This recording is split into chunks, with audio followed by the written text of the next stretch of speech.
नमस्कार, मैं हूं शशि शेखर और आप देख रहे हैं यूथ एजेंडा। आज हम बात करेंगे ब्रह्मांड विकास के तुलनात्मक अनुसंधानों के बारे में। संसार में जो कुछ भी है वह सापेक्ष समय और काल,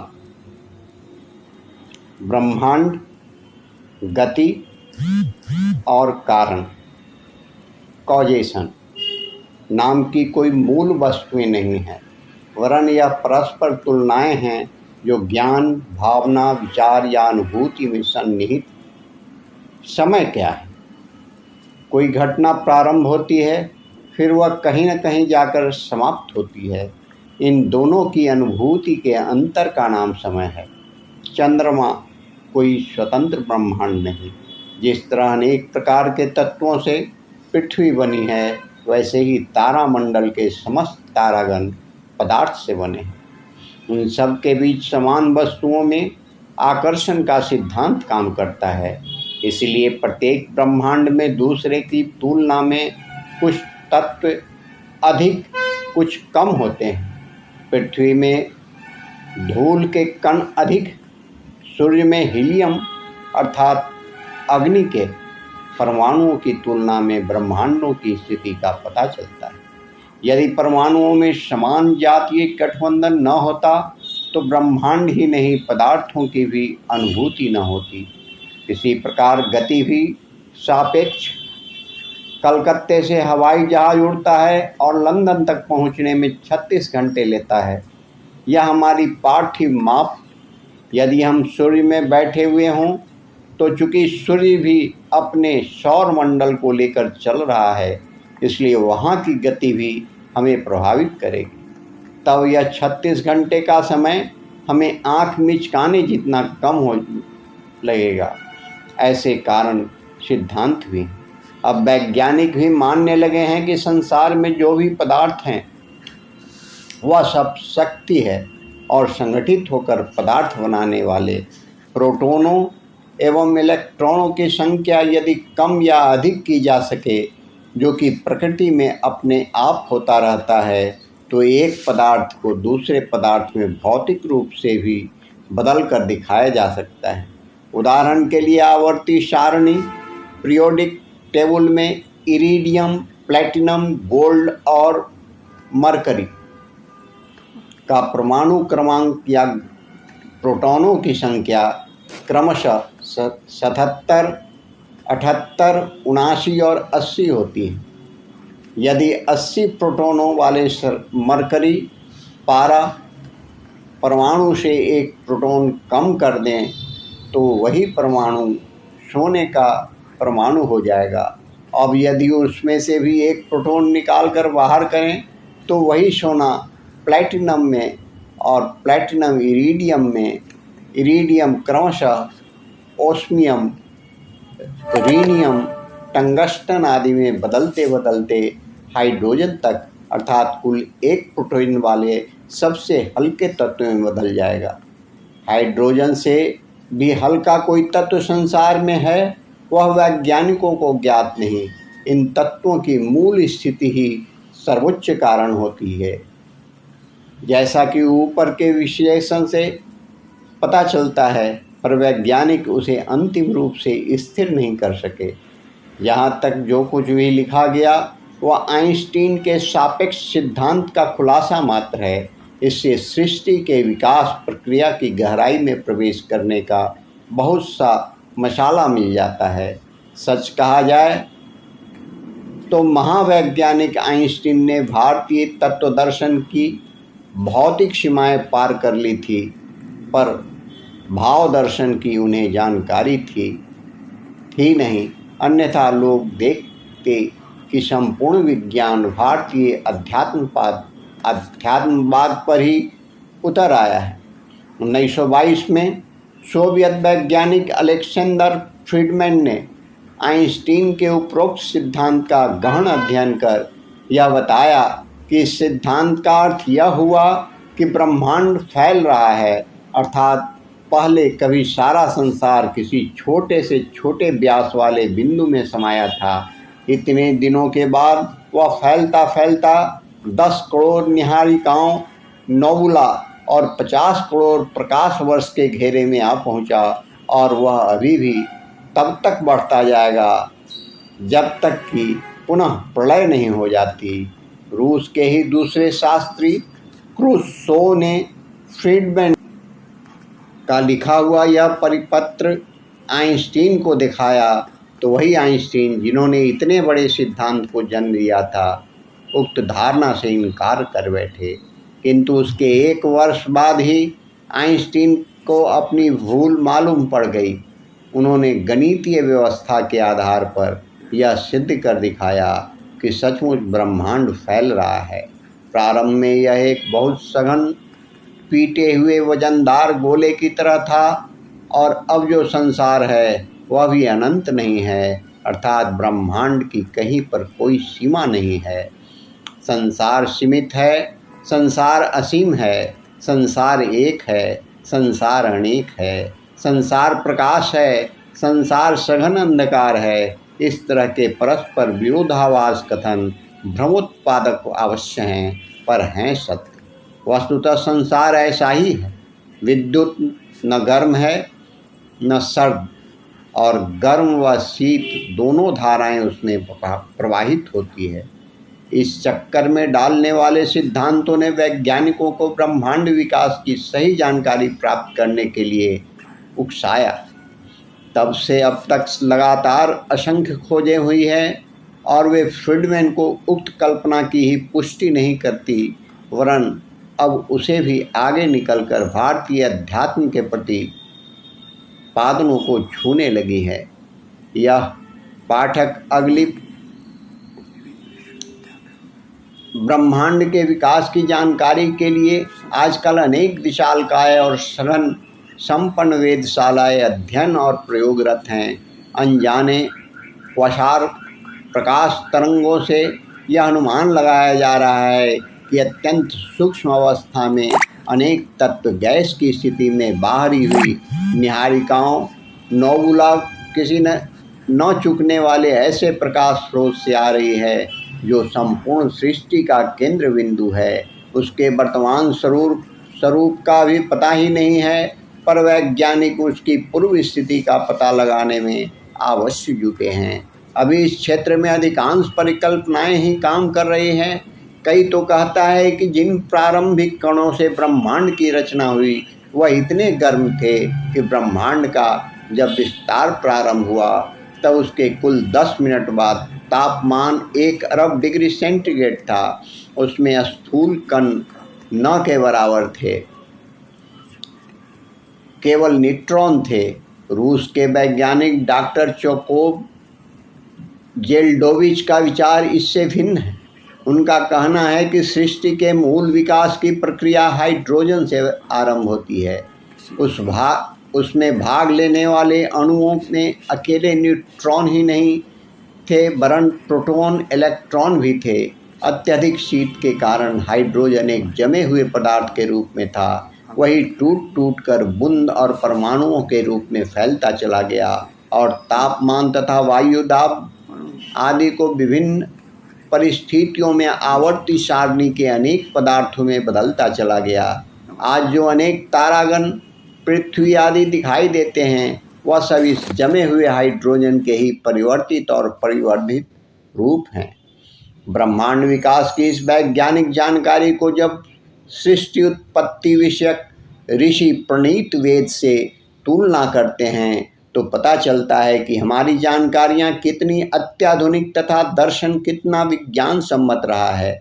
विज्ञान की दिनों दिन बढ़ती प्रगति निरंतर भारतीय सिद्धांतों की ही पुष्टि करती चली आ रही है। जो लोग यह सोचते हैं कि भारतीयों ने केवल भावनाओं को ही महत्ता प्रतिपादित की, उन्हें अब यह जानना चाहिए कि हमारा प्रत्येक प्रतिपादन भौतिक विज्ञान की ही आधारशिला पर है। ऋग्वेद के 10-80 पुरुष सूक्त और 10वें मंडल में प्रयुक्त कई सूक्त मंत्र या ऋचाओं में सृष्टि विकास विषयक जो भी निर्देशन है वह न केवल उपरोक्त वैज्ञानिक अनुसंधानों से मेल खाता है, वरन उससे भी परिमार्जित शुद्ध ज्ञान है। साथ ही उसमें आत्मा के उत्थान और विकास का विज्ञान भी संयुक्त होने के कारण वह मनुष्य मात्र के लिए लाभदायक भी है। भौतिक शास्त्रियों ने हाइड्रोजन सरीखे किसी पदार्थ को ब्रह्मांड विकास का मूल माना है। इस संबंध में सभी वैज्ञानिकों में मतभेद है, जबकि हमारे सभी प्राचीन ग्रंथकार इस संबंध में एक मत रहे हैं और यह संपूर्ण जगत एक ही पुरुष या परमात्मा की इच्छा या आदि तत्व में क्षोभ के कारण उत्पन्न हुआ। पुरुष शब्द का अर्थ मनुष्य से जान पड़ता है, पर वस्तुतः पुरुष का अर्थ संपूर्ण जीव जगत में व्याप्त चेतना से है, जो अव्यक्त, अक्षर, अविनाशी और अनादि है। उसे ही पर ब्रह्म कहा है। श्वेताश्वतर उपनिषद ऋषि से एक जिज्ञासु प्रश्न करता है, कालः स्वभावो न्यतिर्दीक्षा भूतानि योनि पुरुष इति चिंतयम्। महात्मन, काल, स्वभाव, नियति, यदीक्षा, पंचभूत, प्रकृति तथा पुरुष में प्रधान कौन है? इस पर उपनिषदकार उत्तर देता है, स तं परम पुरुषम उपैति दिव्यम। वह दिव्य पुरुष ही प्रधान है। आइंस्टीन ने सृष्टि के मुख्य मानक 4 ही माने थे, पर सच बात यह है कि मनुष्य के स्वभाव और विराट चेतना की कार्यप्रणाली, प्रकृति के स्वभाव और क्रिया की जानकारी भी उसमें 5वीं संयुक्त होनी चाहिए। संसार जितना दृश्य है उतना ही मानसिक और आत्मिक भी। आत्मा और मन के विज्ञान को छोड़ा नहीं जा सकता। चेतना जो पुरुष रूप में ही थी, वह हिरण्यगर्भ तथा प्रजापति के रूप में थी। हिरण्यगर्भ का अर्थ प्रकाश व अग्नि स्वरूप तथा प्रजापति का अर्थ उसमें भरी हुई चेतना, इच्छा व विचार शक्ति से है। यह फिर जब उस पुरुष में क्षोभ उत्पन्न हुआ तो उसने अपने तेजस कणों से शीत कणों की उत्पत्ति की। उन्हें आप कण कहा गया। इन आप जिनका अर्थ सलील होता है को हाइड्रोजन ही मानना चाहिए, क्योंकि आप का अर्थ स्थूल जल से नहीं सूक्ष्म जल से है और हाइड्रोजन भी जल बनाने वाला ही तत्व है। यहाँ से भारतीय विज्ञान व पश्चात विज्ञान में तुलना प्रारंभ हो जाती है। अपाम सदताम विलयन चेतेय संयोगात वैशेषिक दर्शन 5.2.8।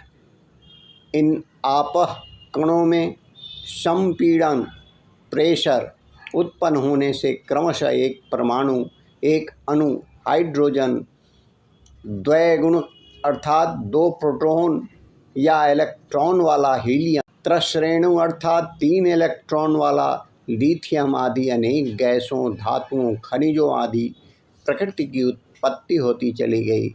यह क्रम आवर्ती सारणी के अनुसार ही है, पर हमारे यहाँ आप जल, अग्नि और वायु की स्थिति को मुख्य माना है।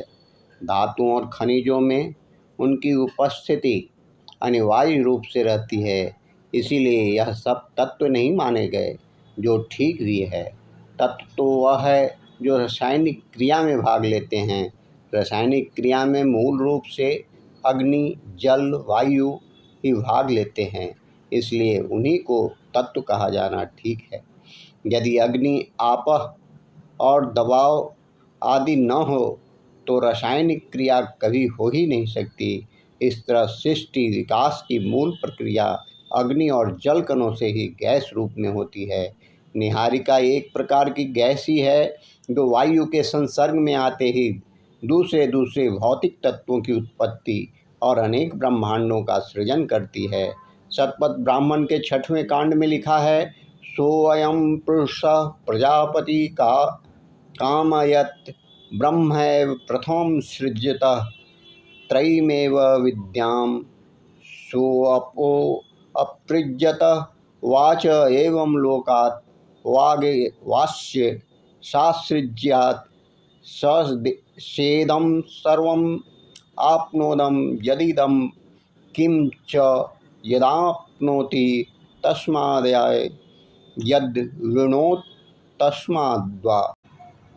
अर्थात प्रारंभ अग्निरूप पुरुष प्रजापति ने अपने आप को एक से बहुत होने की इच्छा की, तब उससे आपह उत्पन्न हुए। उसने ही सर्वप्रथम शब्द उत्पन्न कर इन आपह कणों को उससे आच्छादित किया। यत्र वै यज्ञस्य शिरो अच्छिद्दत् तस्य रसो दत्त्वाप प्रविवेश तनैवैतद् रसेन आपः स्यन्दन्ते। अर्थात प्रजापति का सिर छिन्न हुआ, उसका रस बहकर आपों में प्रवेश हुआ। वह रस ही आता है जो आपह बहते हैं। यह आपह ही गैस अवस्था में जल परमाणुओं वाली निहारिकाएँ हैं जो ब्रह्मा से कहती हैं रचना करनी है। इससे यह सिद्ध होता है कि जहाँ विज्ञान वाला भाग वेद और भौतिक विज्ञान दोनों में मिलता जुलता है, वहाँ पुरुष का अर्थात ईश्वर का सिद्धांत गलत नहीं होना चाहिए। भारतीय तत्व दर्शन की पुष्टि में साइंस का यह सिद्धांत बड़ा सहायक सिद्ध हुआ है कि आपह में शब्द को आच्छादित किया। अंतरिक्ष छे दुदुम्भयो विना वदंती प्रदिकुंभा पर्यायंती। अर्थात अंतरिक्ष में दुदुम्भी के समान विस्तृत और सर्वव्यापी परम वाक ध्वनि होती रहती है। अब तक यह बात समझ में आने वाली नहीं थी, पर जब सूर्य की खोज करते करते सन 1942 में मक्रिये ने इस तरह की ध्वनि सचमुच सुनी तो वह आश्चर्यचकित रह गया। उसने अपनी physics of the sun and stars में यह लिखा है कि जेएस डे द्वारा वर्णित सूर्य से आने वाली ध्वनि गलत नहीं है, वरन सूर्य की ध्वनि की तरह ही और भी जो तारामंडल हैं वहाँ से ध्वनि तरंगे आ रही है। यह सौर घोष नॉइज के समान ही है और उनका अनुमान किया जाना बहुत आवश्यक है। इस कथन से यह सिद्ध होता है कि आकाश कहीं भी शून्य नहीं। यदि ऐसा होता तो ध्वनियाँ नहीं आती। शब्द कंपन किसी न किसी माध्यम से बनते हैं। वैज्ञानिकों को वह खोजे कि जब उस आदि केंद्र होता है तब न केवल समय पर ब्रह्मांड सीमित हो जाएंगे, वरन समस्त वाक भी ओम जैसी किसी विराट ध्वनि में समाये दिखाई देंगे। वहाँ सापेक्ष कुछ भी नहीं होता। सब कुछ अगर आनंदमय और परिपूर्ण होता है, उसे प्राप्त करने का भाव विज्ञान भी आइंस्टीन और दूसरे वैज्ञानिक प्रकट कर सकें। संसार का